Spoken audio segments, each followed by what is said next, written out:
오늘 우리에게 주신 하나님의 말씀, 신약성경 고린도후서 10장 1절로부터 6절까지의 말씀입니다. 고린도후서 10장 1절로부터 6절까지의 말씀, 신약성경 296쪽에 있습니다. 고린도후서 10장 1절로부터 6절까지의 말씀을 한 절씩 교독하도록 하겠습니다. 너희를 대면하면 유순하고 떠나 있으면 너희에 대하여 담대한 나 바울은 이제 그리스도의 온유와 관용으로 친히 너희를 권하고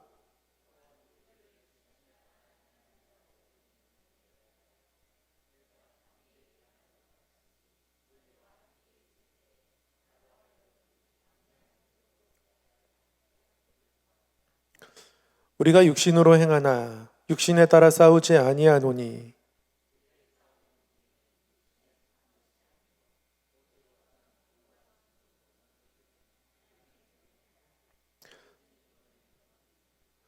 하나님 아는 것을 대적하여 높아진 것을 다 무너뜨리고 모든 생각을 사로잡아 그리스도에게 복종하게 하니 너희의 복종이 온전하게 될 때에 모든 복종하지 않는 것을 벌하려고 준비하는 중에 있노라. 아멘. 오늘도 하나님 앞에 기도하는 우리의 마음이 두근거리는 시간, 이 금요 기도에 나오신 성도님들 환영하고 축복합니다. 한번 옆에 분에게 이렇게 인사했으면 좋겠습니다. 기도의 길을 지나 복 있는 곳에 나아갑시다. 자, 기도의 길을 지나 복 있는 곳에 나아갑시다. 기도의 길을 지나다 보면 하나님의 복이 임하는 곳에 우리의 걸음이 닿아 있을 줄 믿습니다. 기도의 길을 걸어갈 때는 그 끝이 보이지 않으니까 좀 힘들 때도 있지만, 그러나 이 기도의 길을 걸어가면 하나님의 은혜와 사랑이 있는 곳에 도착한다는 사실을 다시 한번 믿으시기를 바랍니다. 아멘. 오늘 고린도후서 10장의 말씀은 사도 바울이 고린도 교회 세 번째 방문을 앞두고 써보낸 편지입니다. 그러니까 고린도후서가 한 권의 책으로 되어 있지만 고린도후서 안에는 여러 개의 편지가 이렇게 섞여 있습니다. 그 중에 이 10장부터 13장까지는 세 번째 방문을 앞두고서 사도 바울이 조금은 단호한 태도로 그들에게 편지한 내용들이 담겨 있습니다. 오늘 말씀해 보면 고린도 교회가 사도 바울에 대해서 보이는 태도들, 그 모습들을 사도 바울이 유쾌하게 받아들이고 있지 않음을 발견하게 됩니다. 1절 말씀에 이렇게 기록하고 있습니다. 너희를 대면하면 유순하고 떠나 있으면 너희에 대하여 담대한 나 바울은 이라고 이렇게 자기를 소개하고 있습니다. 바울 스스로 이렇다라는 말이 아니라요, 고린도 교회 사람들이 바울에 대해서 이렇게 바라보고 있어서 그 말을 그대로 받아서 이야기하고 있는 겁니다. 이게 아니라고 말할 참인 거예요. 그러니까 고린도 교인들은 사도 바울을 향해서 그렇게 이야기했습니다. 우리랑 같이 있으면 굉장히 유순한데 우리를 떠나 있으면 굉장히 담대하다. 여기서 담대하다는 말은 용기 있다, 믿음이 좋다 이런 것이 아니라요, 그들을 향해 너무 엄하다 그런 뜻인 겁니다. 사도 바울도 고린도 교인들에게 엄한 사람이고 싶지는 않았습니다.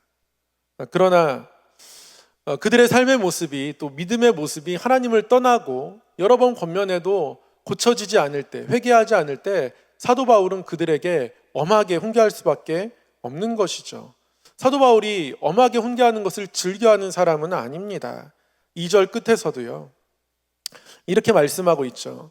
너희와 함께 있을 때 나로 하여금 이 담대한 태도로 대하지 않게 하기를 구하노라. 그러니까 사도 바울도 이 담대한 태도로 그들을 대하고 싶지는 않은 거예요.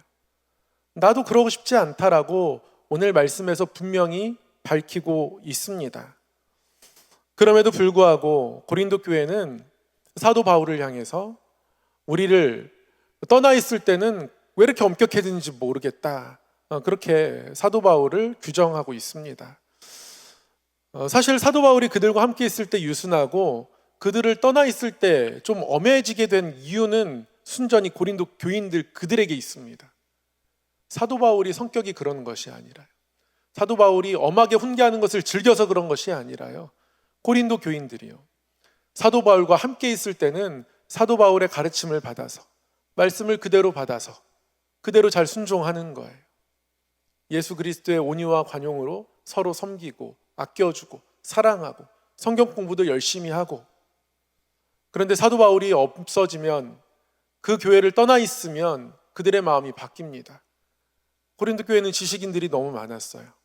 학자들의 도시입니다. 많은 철학자들이 모여있는 곳입니다.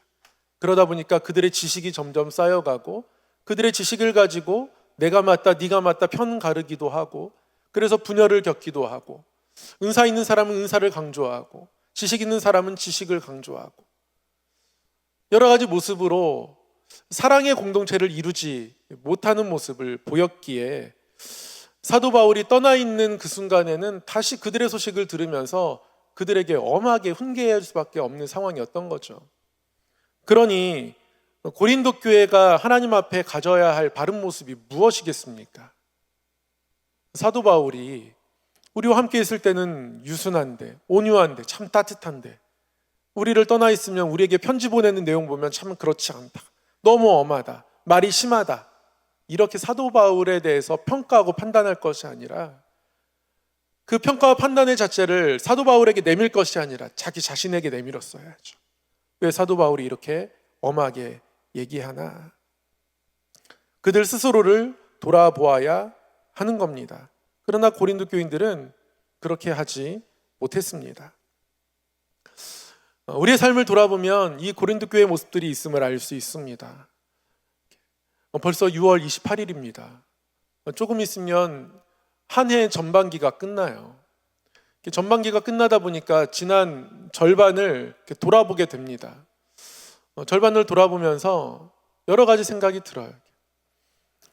이러이러한 계획도 했었고 이러이러한 결심도 했었는데, 근데 잘 지킬 때도 있었지만 지키지 못할 때도 있었고, 운동도 이렇게 하려고 했고, 책은 이만큼 읽으려고 했고, 성경도 여기까지 읽으려고 했고, 여러 가지 계획들을 연초에 세우고 기도하며 살아오는데 그게 잘 될 때도 있고, 열심히 할 때도 있고, 그렇지 않을 때도 있고, 우리에게는 이런 기복이 있습니다. 잘할 때, 잘못할 때, 힘낼 때, 힘내기 어려울 때, 막 기쁘고 활기차게 지낼 때, 그러나 힘들고 마음이 뭔가 축 처지고 힘을 낼 수 없는 상황에서 지낼 때 굴곡이 있어요. 우리가 그런 연약함을 가지고 살아가는 것은 어쩌면 연약한 인생으로서의 숙명과 같은 겁니다. 우리는 육신 안에 살아가는 존재예요. 그러나 오늘 사도 바울이요, 우리는 하나님의 능력을 힘입어 살아가는 존재임을 이야기하면서 이렇게 이야기합니다. 육신 안에 살아가는 존재이지만 그러나 육신을 따르지 않아야 하는 존재라고 그렇게 이야기합니다.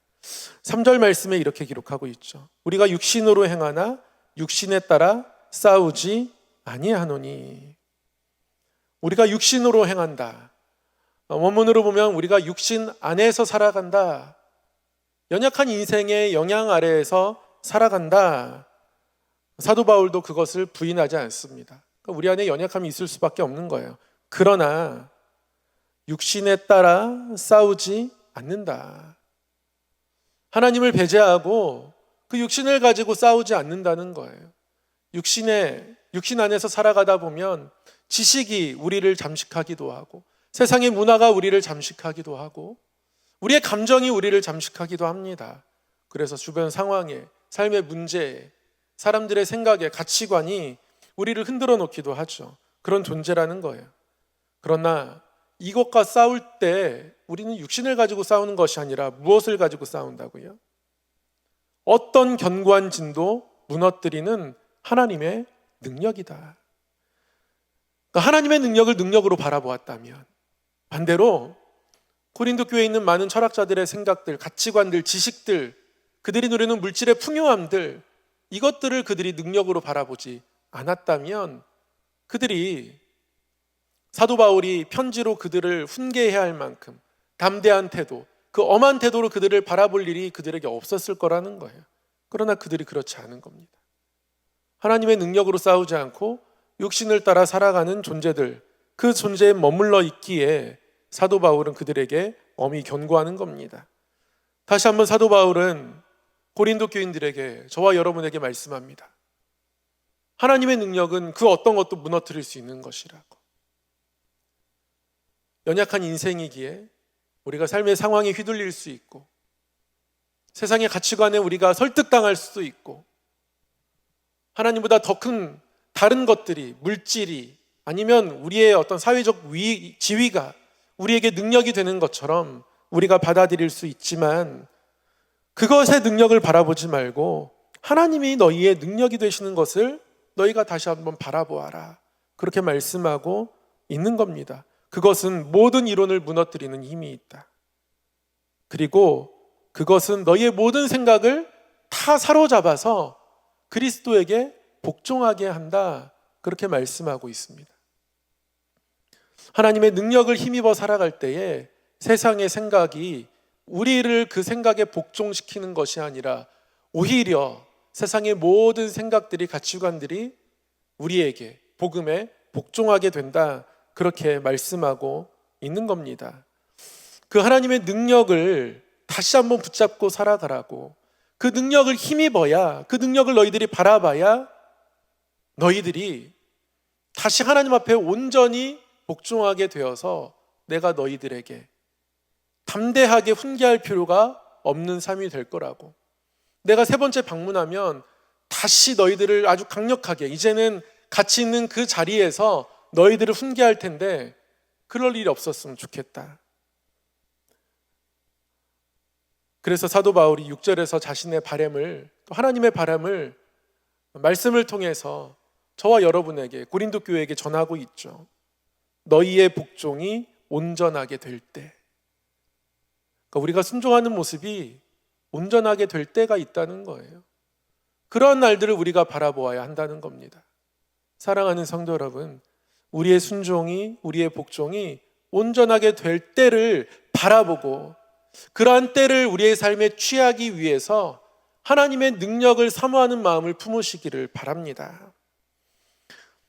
노아가 하나님으로부터 방주를 지으라는 명령을 받았어요. 그것도 어디에서 짓습니까? 산 꼭대기에서 여기에다 방주를 지으라 말씀합니다. 아무도 노아를 도와주지 않습니다. 아무도 노아를 이해하지 않습니다. 근데 노아가 방주를 짓는 겁니다. 1년 이상의 아주 긴 시간 동안 노아는 방주를 지어야 했습니다. 워낙 크잖아요. 길이가 대충 한 120에서 140m 정도 됩니다. 그러니까 축구장 하나 크기인 거예요. 3층 구조로 지어야 합니다. 쉽지 않은 거예요. 노아가 직업이 이게 아닙니다. 그런 노아에게 하나님께서 어떻게 보면 아주 황당한 명령을 내리셨지만 노아는 순종합니다. 이 순종이요, 한순간의 순종으로 이어지는 것이 아니라 계속 순종해 갑니다. 한결같은 순종으로 1년을 보내게 되는 거죠. 끈기 있는 순종으로 노아가 하나님 앞에 나아갑니다. 노아는 하나님 앞에 전적으로 순종합니다. 끈기 있는 순종의 모습으로 나아갑니다. 우리의 하나님 앞에 순종이 온전하게 될 수 있다면, 우리의 복종이 하나님 앞에서 온전하게 될 수 있다면 노아가 우리에게 본이 될 수 있습니다. 하나님을 전적으로 신뢰하는 것, 하나님의 말씀을 바라보는 것, 하나님이 행하실 일이 내 생각으로 감히 측량할 수 없을 만큼 하나님이 커다란 존재라고 하나님을 커다란 존재로 바라볼 때 이러한 순종이 가능하죠. 사랑하는 성도 여러분, 온전한 순종을 소망하시기를 바랍니다. 너희의 순종이 온전하게 되길 하나님께서 바라신다고 말씀하시는 이 말씀 앞에 우리 또한 하나님, 저의 순종이 하나님 앞에 온전하게 되고 싶습니다. 우리의 순종은 너무 많이 흔들립니다. 우리의 믿음은 너무너무 연약합니다. 하나님, 하나님의 능력을 다시금 바라보고 붙잡게 하여 주시옵소서. 그런 마음들 가지고 나아가길 원합니다. 한 가지 경험담을 말씀드리고 말씀을 맺겠습니다. 제가 언젠가 신방을 갔는데요, 구역 식구들이 같이 신방을 받기 위해서 모여 있는데 제가 설교를 한 그 다음 주쯤에 이제 신방을 갔습니다. 봤더니 진짜 그랬는지 아니면 예의상 그렇게 말씀하셨는지 한 분 권사님께서 목사님 지난주 말씀 너무 은혜를 받았대요. 감사합니다. 좋은 마음으로 받으셨으니 은혜롭게 들린 것이죠. 그렇게 대답을 드렸는데 또 옆에 있는 권사님이 아니 진짜 목사님 말씀 너무 좋았다는 거예요. 근데 한 분이 아무 말씀도 안 하세요. 표정이 너무 어둡습니다. 제가 세 분 같이 예배 드리는 거 봤거든요. 근데 한 분이 아무 말씀이 없으세요. 여기서 아무 말씀이 없다는 건 할 말이 없다는 게 아니라 할 말을 참고 있다는 거죠. 뭔가 제 설교에 대해서 불만이 있었던 겁니다. 그래서 집사님 혹시 지난주에 힘드신 일이 있었냐고 제가 살짝 이렇게 찔러봤더니요, 목사님 말씀 전하실 때 자녀들 축복하라고 하셨잖아요. 근데 전 그거 잘 하기 힘들다고. 부모가 자녀를 축복하기 왜 힘들까요? 신방에서 얘기를 들어보니까요, 이 집사님의 자녀가 매일 오토바이를 타고 밤에 나가는 거예요. 밤에 나가서 새벽에 들어옵니다. 밤새 뭐 합니까? 폭주하고 들어오는 거예요. 오토바이 타고 여기저기를 다니면서 어디를 다니는지도 엄마는 모릅니다. 아무리 설득을 해도 때로는 엄하게 해도 고쳐지지가 않는 거예요. 그러니까 자녀를 축복하는 게 어렵다는 거죠. 그때 저희 자녀들은 어렸거든요. 한창 저는 이쁠 때였던 거예요. 한창 이쁠 때 자녀를 축복하는 거 쉽더라고요. 근데 저도 사춘기쯤 됐을 때 이해가 됩니다. 자녀를 축복하는 게 굉장히 어렵구나. 질문을 해도 아무 대답하지 않고 문을 쾅 닫고 들어가는 자녀를 향해서 그날 밤에 그 자녀를 축복한다는 게 쉽지 않은 거예요. 우리는 그만큼이나 상황에 영향을 받습니다. 그러니까 내가 가장 아끼고 사랑하는 자녀를 1년 내내 꾸준히 축복할 만큼의 믿음이나 그 한결같음이 우리에게는 없는 거예요. 그래서 우리는 하나님 앞에 구할 수밖에 없습니다. 하나님, 우리의 순종이 온전하게 되고 싶습니다. 하나님의 능력으로 우리의 마음을 막는 모든 것들을 다 파하여 주셔서 견고한 모든 진을 파하시는 하나님의 능력으로 우리의 염려, 걱정, 앞길에 대한 불투명함 다 파하여 주셔서 그래서 하나님 앞에 온전히 하나님이 말씀하신 대로 따라갈 수 있는 믿음을 주시옵소서. 그 하나님의 능력을 붙잡겠습니다. 이러한 기도가 우리에게 반드시 필요합니다. 오늘 이 밤에 기도할 때에 우리를 그러한 마음으로 초대하시는 하나님 앞에 응답하며 하나님, 우리가 늘 하나님 앞에 한결같은 순종으로 복종으로 나아갈 수 있도록 능력의 하나님을 의지하고 세상의 지식도 모든 이론도 다 그것으로 파하며 하나님의 크신만을 바라보는 믿음, 그 믿음 허락하여 주시고 그 믿음 가운데 살게 하여 주시옵소서. 우리가 오늘 그러한 마음 가지고 하나님 앞에 기도하며 나아가기를 원합니다. 사랑의 하나님 아버지, 오늘 이 밤 기도의 길을 통하여서 하나님의 복된 말씀이 있는 곳까지 또 하나님의 뜻이 있는 우리의 삶의 자리까지 나아가게 하시며 바라보게 하시니 감사합니다. 하나님, 매 삶의 순간순간마다 우리를 흔들어 놓는, 때로는 우리로 약해지게 하는 많은 세상의 생각들과 또 많은 삶의 상황들이 있지만 하나님, 그럼에도 불구하고 그 모든 것보다 크신 하나님의 손길을 바라보며 그 손 안에 있는 하나님의 능력들을 바라보는 믿음이 우리 안에 작아지지 않도록 붙들어 주시옵소서. 하나님 아버지, 하나님께서 우리를 사랑하시며 더욱더 온전한 순종으로 인도하실 것을 또 기대합니다. 하나님 앞에 더욱더 담대한 마음과 믿음 가지고 더욱더 우리의 믿음과 우리의 순종이 온전하게 되는 그날들, 그때를 우리의 삶에 취하며 매일을 살아갈 수 있도록 인도하여 주시옵소서. 능력의 하나님을 의지하옵고 우리 주 예수님 이름으로 기도드리옵나이다. 아멘.